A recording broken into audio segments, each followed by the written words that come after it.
بسم الله الرحمن الرحیم. نن زموږ د عربي کا معلم د پښتو د اول سے سبق نمبر 22 سے الدرس الثالث زموږ شروع د مرکبات دي. مرکبات ما تاسو ته ویلو چې مرکبات بیا قسمونه دي: مرکب توصیفي، مرکب اضافي، مرکب اشاري، مرکب جاری، مرکب عددي. نو دا قسمونه ویلو. نن به ان شاء الله مونږ یو څو الفاظ دي دغه معنی به مزه کو او بیا د دې الفاظ او د معنی د دې الفاظ نه بیا مونږ مرکب توصیفي جوړو. مرکب توصیفی معنی موصوف صفت والا. نو اول الفاظ دي: بستان، بستان، بستان باغ ته وي، بستان باغ ته وي، بستان باغ. بحر سمندر، دریاب، بحر سمندر دریاب، بحر سمندر دریاب. بطیخ، بطیخ په عربی کې خربوزه ته وي، موږ ورته خربوزه وایو او په اردو کې ورته تربوز وایي، په عربی کې ورته بطیخ وایي. بطیخ، بطیخ معنی را خربوزه، بطیخ خربوزه.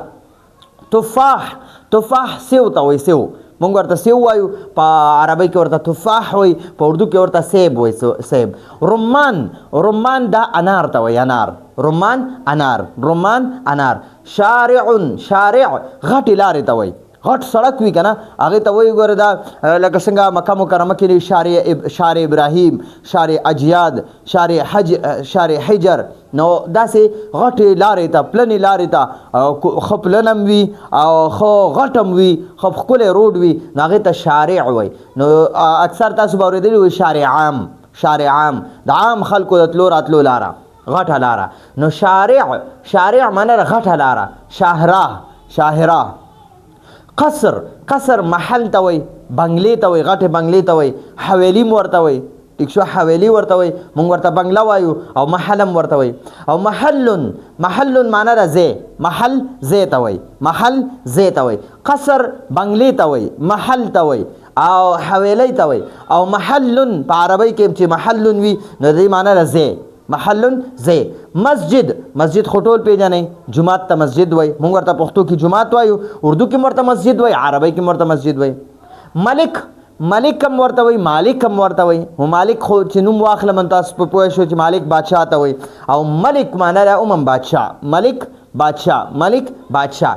جبن، جبن معنی ده پنیر، پنیر، پنیر تاسو به پیژنئ، زمونږ د خلک ورته کورت هم وایي، کورت دومره ګول ګول سیزونه یي، هغه ته جوړیږي د دغه پنیر نه، نو دغه ګول سیزونه ته کورت وایي.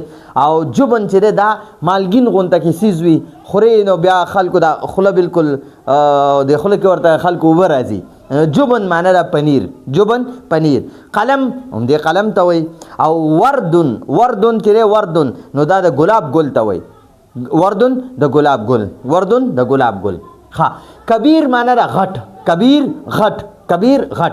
عمیق، عمیق معنی ده ډوب، چې ډېر زیات ډوب وي هغې ته عمیق وایي. لکه کوی څومره ډوب وي نو دې کوی ته موږ وایو دا کوی عمیق دی. دغه شانتې نیر وي، نیر، نیر چې څومره ډوب وي موږ ورته وایو دا نیر عمیق دی. سمندر عمیق دی، عمیق معنی ده ډوب. او ردیئن، ردیئن معنی بیکاره، بیکاره، اردو کې ورته نکم وایي. بیکاره یو بیکاره سیز وي، باسی سیز وي، خراب شوی سیز وي، هغې ته ردی وایي. هلکه وایي یاره دا کتابونه ردي دي، وایي دا لرې کا. ردی معنی بیکاره، د کار نه دي، زمونږ د استعمال نه دي، نو هغې ته ردي وایي. جید معنی د اعلی، ډېر ښه، ښکلی او عمده، نو هغې ته جید وایي، جیدن، جیدن اعلی. حلون، حلون معنی د خوږ، دا چینی، چینی حلون دی. دغه شان انار حلون دی، دغه شانتې سیو حلون دی. ام حلون، حلون معنی د خوږ، خوږ. عریضن، عریضن معنی د پلن، مو چې څونه یو ځای پلني که نه هغې ته عریض وایي، عریض. او چې اوږد وي هغې ته طویل وایي، طویل. او چې پلن وي، پلنوالی څونه ډېر وي هغه ته عریضن وایي، عریض. چوړه، اردو کې ورته چوړه وایي. مشیدن، مشیدن معنی ده مضبوط، مشید مضبوط، مشید مضبوط. نظیفن، صفا ستره، چې صفا ستره ځای هغې ته نظیفن وایي، نظیفن. وسیع معنی ده غټ، کشاده، غټ او غټ ځای ته وسیع وایي، وسیع. هلکه وایي یاره دا کور ډېر وسیع دی، یا دا میدان ډېر وسیع دی، معنی ده ډېر غټ دی، ډېر کشاده دی. مالح معنی ده مالګې والا، مالح معنی ده مالګې والا. او ملحن معنی ده مالګین، مالح معنی ده مالګې والا او ملحن معنی ده مالګین. نو مالحون معنا د مالګې والا او یا معنا دلته کې یا او ملحون معنا د مالګین یو سیس چې مالګین وي مالګین ٹھیک شو صغیر ورکوټه احمر سور رنگ ته وای سور رنگ ته احمر وای سور رنگ ته احمر وای نو دا خو زمونږ سره الفاظ او معنی وی کنه اوس د دې نمونګه مرکب توصیفي جوړول شو موصوف صفت جوړول شو دا بستان به ول موصوف کې او دا کبیر به ول صفت کې دغه شان بحر موصوف کا او عمیق صفت کا بطیخ موصوف او ردیء دا ورلا صفت کا تفاح دا موصوف کا او جید ورلا صفت کا ضرورت یو لیکما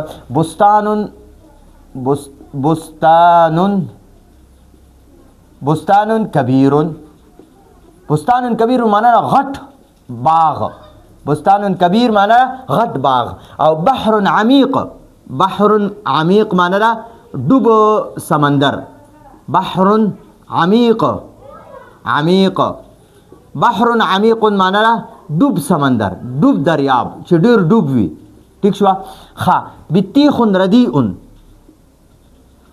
بطیخ دا خربوزه ته وای بطیخ ردیء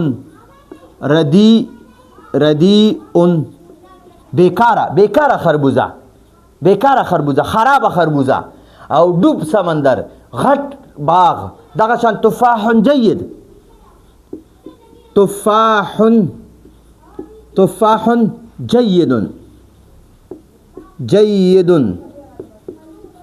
اعلی سیب ډیر خخ سیو او ښکلی سیو ها رمان حلو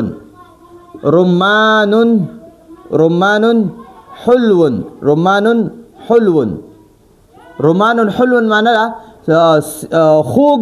خوږ انار نو ما تاسو ته ویلو اول به موږ د صفت معنی کو وروسته به د موصوف معنی کو ٹھیک شو اول به په عربی کې موصوف لیکل کېږي وروسته به صفت لیکل کېږي خو معنی به موږ الټا کو اول به د موصوف معنی کو وروسته به د صفت معنی کو اول به صفت معنی کو وروسته به د موصوف معنی کو د جید معنی به اول کو وروسته به د سیو معنی کو د ردی معنی به اول کو بطیخ وروسته معنی کو عمیق اول معنی او بحر وروسته معنی کبیر اول معنی بستان وروسته معنی اوس دا ټول چې د حقیقت دا به ټول تاسو یو بل سره داسې یو بل سره به د موصوف صفت جوړ کړئ ٹھیک شو شارع دا موصوف کا او دا عريض ولا صفت کا قصر موصوف مشید ولا صفت کا محل موصوف نظیف ولا صفت کا مسجد موصوف وسیع ولا صفت کا ملک موصوف عظیم ولا صفت کا جبن موصوف مالح یا ملحن ولا صفت کا قلم موصوف کا صغیر ولا صفت کا ورد موصوف کا احمر ولا صفت کا